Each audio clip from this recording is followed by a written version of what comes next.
சுகன்யாவும் தன்னை படத்துக்கு கூட்டிட்டு போகணும், வெளியில கூட்டிட்டு போகணும்னு ஏகப்பட்ட டிமாண்டா இங்க வைக்கிறாங்க பழனிவேலுக்கும். பழனிவேலும் இந்த விஷயத்த பத்தி வீட்ல பேசலாமா, வேணாமான்னு தவிச்சு போயிருக்காங்க. இல்லைன்னா வீட்ல பெரிய பிரச்சனையே வரும்ன்றது இங்க பழனிவேலுக்கு நல்லாவே தெரியும். இங்க கடையில ரொம்ப சோகமா உட்கார்ந்திருக்க பழனிவேலை பார்த்துட்டு அங்க பாண்டியன் கேட்கிறார், என்னடா நீயும் பத்தாததுக்கு ஏதாவது என்கிட்ட கேட்கணுமா? கதிர் என்கிட்ட கேட்ட மாதிரின்னு சொல்லி இங்க கேட்கிறப்போ, அது மச்சான் அப்படின்னு தயக்கத்தோட நிக்கிறாங்க. அதுக்கு பாண்டியன் சொல்றாரு, என்னன்னு சொல்லுடா அப்படின்னு ஒரு அதட்ட அதுக்கு உடனே பழனிவேல் சொல்றாரு, இது இல்ல மச்சான், இங்க கல்யாணத்துக்கு ஆனதுக்கு பிறகு நாங்க எங்கேயுமே போகலல்ல, இங்க வீட்ல இருக்க சுகன்யாவுக்கும் கொஞ்சம் ஆசையா இருக்கான். வெளியில கூட்டிட்டு போயிட்டு வரணும்னு சொல்லிட்டு இருக்கான். அப்படியே அவங்க வீட்டுக்கு போகணும்னு ரொம்ப ஆசைப்படுது. அதனாலதான் மச்சான் அப்படின்னு சொல்லும்போது, ஏண்டா இதை கேட்கறதுக்காகடா இப்படி தயங்கி போய் இருந்தேன்னு பழனிவேலை பார்த்து பாண்டியன் கேட்க, அட ஆமா மச்சான தலையை சுரண்டபடியே நின்றுட்டு இருக்காங்க. அப்போ அந்த கடையில வேலை பார்த்துட்டு இருக்கவரும், அட என்ன பாண்டியா நீ புதுசா கல்யாணம் ஆயிருக்கு, இந்த நேரத்துல அவன் என்ன ஆசைப்படுவான்னு தெரியாதா? நம்ம 3 பசங்கள்ல ஒரு பசங்களுக்கு மட்டும்தான் அந்த குடுப்பனை இருந்துச்சு. இது 2 பேரும் காதலிச்சு கல்யாணம் பண்ணிட்டு ஓடி வந்தவங்க. அவங்களுக்கு இது அமையவே இல்லை. நம்ம பழனிவேலுக்கு நம்ம பார்த்து கல்யாணம் பண்ணி வச்சிருக்கோம். பொண்ணு வீடு மாப்பிள்ளை வீடு அழைப்பு இதெல்லாம் இருக்கத்தானே செய்யும். கல்யாணமும் திடுதிப்புன்னு இப்படி மனமேடையெல்லாம் நடந்து முடிஞ்சிருச்சு. இந்த நேரத்துல அங்க பொண்ணு வீட்டுல இருக்கவங்களும் எப்படிங்க வரதுன்னு கொஞ்சம் யோசிக்கவும் செய்வாங்க. நாளை பின்ன நம்மளும் அவங்க வீட்டுக்கு போகணும், அவங்களும் நம்ம வீட்டுக்கு வரணும்ல. முதல்ல பழனி வேலையும் சுகன்யாவையும் அவங்க வீட்டுக்கு அனுப்பி வை பாண்டியா அப்படின்னு சொல்றாங்க. இதை கேட்ட பாண்டியனும், நானும் இதை பத்தி தான் யோசிச்சேன், நீங்க சொல்றதும் சரிதான். சரிடா, நீ எப்போ கிளம்பலான்னு இருக்க? நாளைக்கு போலாமா அப்படின்னு சொல்லி கேட்குறாங்க. சரி மச்சான் அப்படின்னு ரொம்ப சந்தோஷமா தலையாட்டுறது மட்டும் இல்லாம சுகன்யாவுக்கு தனியா போய் நின்று ஃபோன் பேசவும் செய்றாங்க. சுகன்யா கால் அட்டன் பண்றாங்க. சுகன்யா கிட்ட சொல்றாங்க, சுகன்யா ரெடியா இரு, நம்ம நாளைக்கு போகலாம் அப்படின்னு சொல்ல, நாளைக்கு போறதுக்கு இன்னைக்கே நான் எதுக்கு ரெடியா இருக்கணும் அப்படின்னு எங்க சுகன்யா ரொம்ப கோவப்படுறாங்க. இன்னைக்கு நான் அழைச்சிட்டு போவீங்கன்னு பார்த்தா நாளைக்கு தள்ளி வச்சுட்டீங்க அப்படின்னு கேட்க, அது இல்ல சுகன்யா அப்படின்னு பழனி வேலூர் பக்கம் தயக்கத்தோட சொல்லவும் செய்றாங்க. ஏங்க உங்ககிட்ட நான் ஒண்ணுதான் கேட்டேன், அந்த ஒன்னையும் உங்களால சரியா செய்ய முடியாதா? இன்னைக்கு போகணும்னு தான் நான் ஆசைப்பட்டேன்னு சொல்லும்போது, இன்னைக்கு போனா என்ன, நாளைக்கு போனா என்ன, நான் கூட்டிட்டு தான் போறேன்னு சொல்லிட்டேன்லன்னு பழனிவேல் சொல்ல, இதை கேட்ட சுகன்யாவும், என்னமோங்க அதை சொன்ன மாதிரி கூட்டிட்டு போங்க, நாளைக்கு ஏதாவது காரணம் சொல்லிட்டே இருந்தீங்க அப்புறம் நான் என்ன பண்ணுவேன்னு தெரியாது, வீட்டுல எல்லாருக்கும் முன்னாடி நான் கேள்வி கேட்பேன் அப்படின்னு சொல்லி இங்க போனை கட் பண்ணிடுறாங்க. இங்க பழனிவேலும் ரொம்ப சோகத்தோட முகத்தை வச்சுட்டு கடைகள்ல வேலையும் பார்த்துட்டு இருக்காங்க. இப்போ வீட்டுக்கு ஈவினிங் எல்லாருமே வீட்டுக்கு போறாங்க. வீட்டுல சுகன்யா, வீட்டுல மத்த எல்லாருமே இருந்துட்டு இருக்க, எல்லாருக்குமே சாப்பாடு ரெடி பண்ணி கொண்டு வந்து வைக்கிறாங்க. அன்னைக்கு நைட் நல்லாவே சாப்பிட்றாங்க. ஆனால் கதிர் மட்டும் சரியாகவே பேசவும் இல்லை. டே ஏண்டா கதிர் இப்படி இருக்குன்னு எங்க சரவணனும் கேட்குறாங்க. அங்கே செந்தியலையும் கேட்குறாங்க. அப்பா தானே என்ன வேணாலும் கேட்க சொன்னாரு, நான் கேட்டதுக்கு எதுக்காக என்கிட்ட அவ்வளோ கோவப்பட்டு அவர் பேசணும்னு எங்க கதிரும் சொல்றாங்க. டேய் அவரை பத்தி உனக்கு தெரியாதா, விடுறா அப்படின்னு சொல்லி சமாளிக்கவும் செய்றாங்க பசங்க 2 பேருமே சேர்ந்து. கூடவே பழனிவேலு யோசனையில இருக்க, ஆமா மாமா ஏதோ யோசனையிலே இருக்காரு, வா என்னன்னு கேட்கலான்னு சொல்லி கூட்டிட்டு போறாங்க பக்கத்துல. என்ன மாமா என்னாச்சு, எதை பத்தி யோசிச்சுட்டு இருக்கீங்கன்னு இங்க கேட்கவும் செய்றாங்க. அது ஒண்ணு இல்லைன்னு தயக்கத்தோட நிக்க, நாளைக்கு நானும் சுகன்யாவும் இங்க விருந்துக்கு போறோம்னு சொல்ல, அட இது எப்போதுலன்னு சொல்லி கேக்குறாங்க. நான் அப்பா கிட்ட பர்மிஷன் வாங்கியாச்சான்னு சொல்ல, கடையிலேயே அதை பத்தி பேசிட்டேன், அவரே என்ன போக சொல்லிட்டாருன்னு சொல்ல, ஆச்சரியமா தான் இருக்கு. அப்பா இப்பெல்லாம் உங்க விஷயத்துல நீங்க என்ன கேட்டாலுமே செய்றாரு. ஏன்னா நீங்க இந்த வீட்டை விட்டு போனதுல இருந்து உங்க மேல இருக்கிற பாசம் இன்னமும் அப்பாவுக்கு அதிகமாயிடுச்சுன்னு செந்தில சொல்லிட்டு இருக்காங்க. எது என்னமோடா, நாளைக்கு போயிட்டு வந்ததும் நாளைக்கு கடைக்கு போகணும், நிறைய வேலை இருக்குன்னு சொல்ல, மாமா அங்க போயாவது கொஞ்சம் சந்தோஷமா இருந்துட்டு வாங்க அப்படின்னு சொல்றாங்க. ஆமாண்டா, அங்கே போய் எங்க தங்குறது அப்படின்னு சொல்ல, அதான் நம்ம அத்தை வீடு இருக்குல்ல, அத்தை வீட்லயே தங்குங்க அப்படின்னு சொல்லிடுறாங்க. இல்லடா அதுக்கும் மச்சான் எதுவும் பேசுவாருன்னு சொல்ல, அதெல்லாம் நாங்க பேசி சமாளிச்சுக்கிறோம், நீங்க போனதும் அங்கிருந்து கிளம்பி ஓடி வர வேண்டாம், அப்புறம் சுகன்யாத்தையும் கோச்சுக்குவாங்கன்னு இங்க சரவணன் செந்தில் அப்புறம் கதைன்னு 3 பேருமே சொல்ல, இல்லடா நாங்க தான் சொல்றோம்ல, நாங்க சொல்றதை கேட்டுதான் ஆகணும், இது நாள் வரைக்கும் நீங்க சொல்றதை கேட்டு நாங்க நடந்துகிட்டோமா இல்லையான்னு சொல்ல, அது எப்படா நடந்துச்சுன்னு எங்க பழனிவேல் கேட்க, மாமா சும்மா விளையாட்டு பண்ணிட்டு இருக்காதீங்க, நீங்க போய் தங்கிட்டு வாங்க அவ்வளவுதான்னு சொல்லிடுறாங்க பசங்க எல்லாருமே சேர்ந்து. சரின்னு சொல்லி இங்க பழனிவேல் அடுத்த நாள் சுகன்யாவை கூட்டிட்டு அங்கிருந்து படத்துக்கு போறாங்க. படத்துக்கு போயிட்டு அதுக்கு பிறகு அங்கிருந்து இங்க அவங்க அம்மாவை வீட்டுக்கு பார்க்கவும் போறாங்க. இன்னைக்கு தாங்க நான் சொன்னதை நீங்க செஞ்சிருக்கீங்க, இனிமே நான் கேட்கும் போதெல்லாம் என்ன வெளியில கூட்டிட்டு போகணும்னு சொல்ல, அட என்ன சுகன்யா நீ கடையில எல்லா நேரத்திலையும் நினைச்ச நேரத்துல எல்லாம் விட்டுட்டு ஓடி வர முடியாது, தினமும் கடைகள்ல வேலை பார்த்துதான் ஆகணும்னு சொல்ல, ஆமா இத்தனை வருஷமா கடையில வேலை பார்த்திருக்கீங்களே, மாச சம்பளம் எவ்வளவுதான் கொடுக்குறாரு உங்க மச்சான், இப்ப நான் கல்யாணமும் பண்ணி வந்தாச்சு, இனி சம்பள பணத்தை யார்கிட்ட கொடுப்பீங்க அப்படின்னு சொல்லி கேட்க, என்னது சம்பள பணமா அப்படின்னு அதிர்ச்சி ஆறாங்க.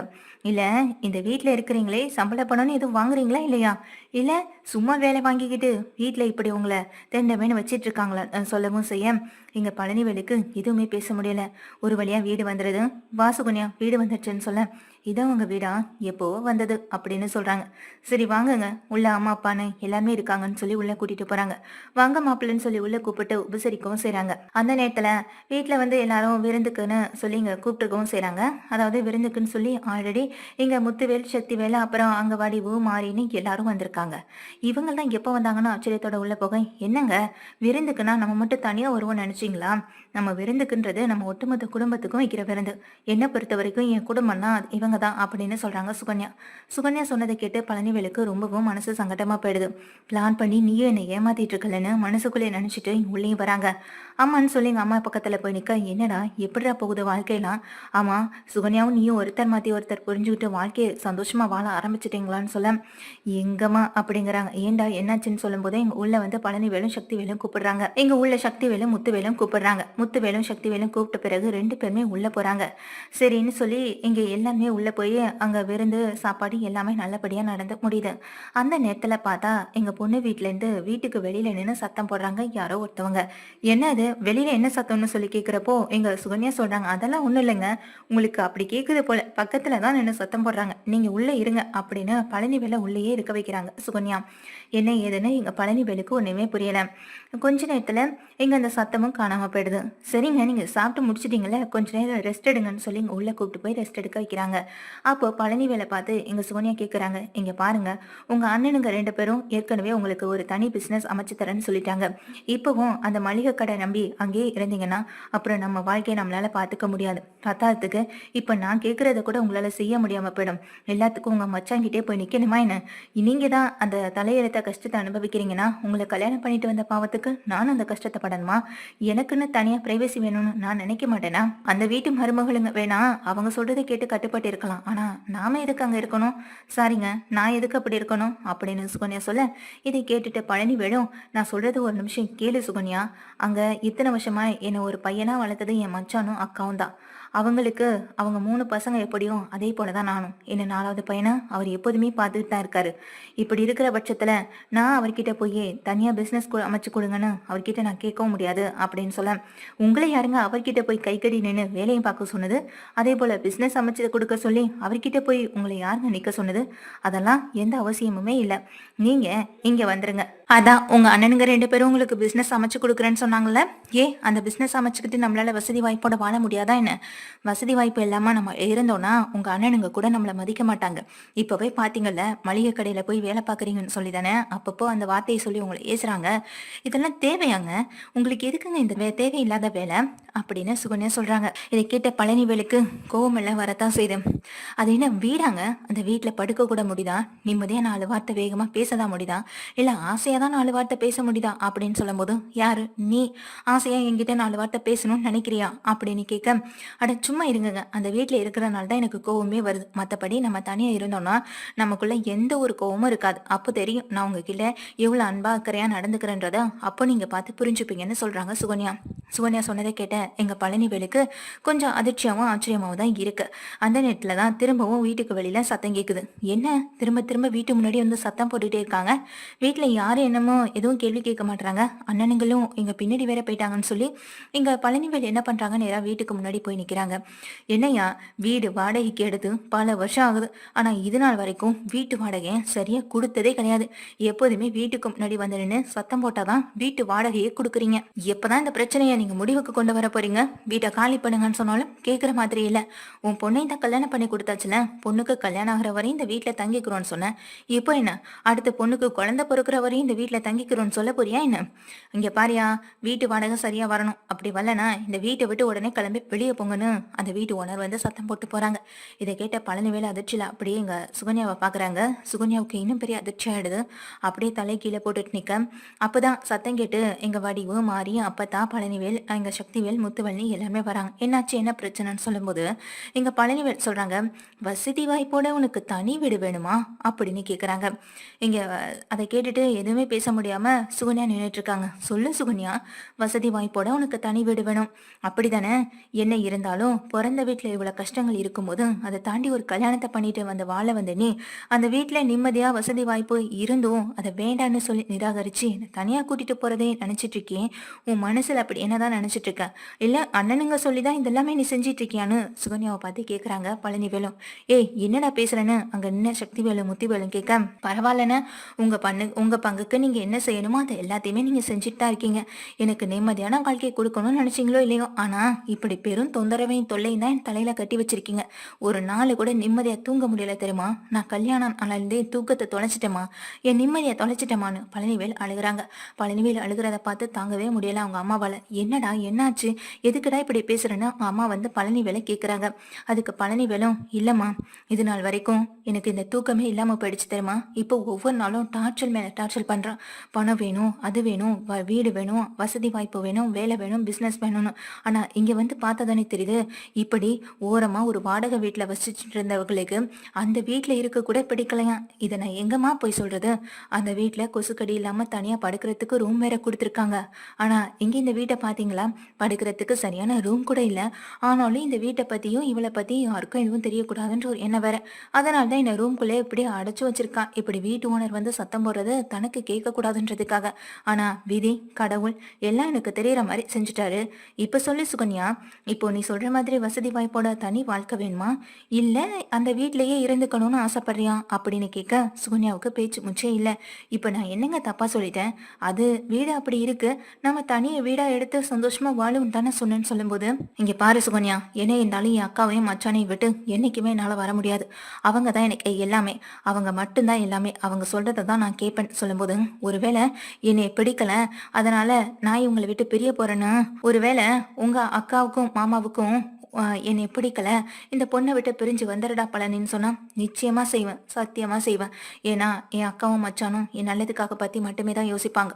உங்ககிட்டேருந்து நான் படுற கொடுமையா அவங்க மட்டும் பார்த்தாங்கன்னா நிச்சயமா இந்த முடிவை எடுக்கிறதுக்கு கூட அவங்க தயக்கப்பட மாட்டாங்க. அப்படி ஒரு வார்த்தை அவங்க வாயிலேருந்து வந்தா நான் கொஞ்சம் கூட யோசிக்க கூட மாட்டேன். அடுத்த நிமிஷமே உன்னை நான் அந்த வீட்டுல இருந்து வெளியே அனுப்பிடுவேன் சுகன்யா அப்படின்னு சொல்ல, சுகன்யா இதை கேட்ட அதிர்ச்சியில அப்படியே பழனிவேலை பார்த்துட்டே இருக்காங்க கண் கலங்கியபடி.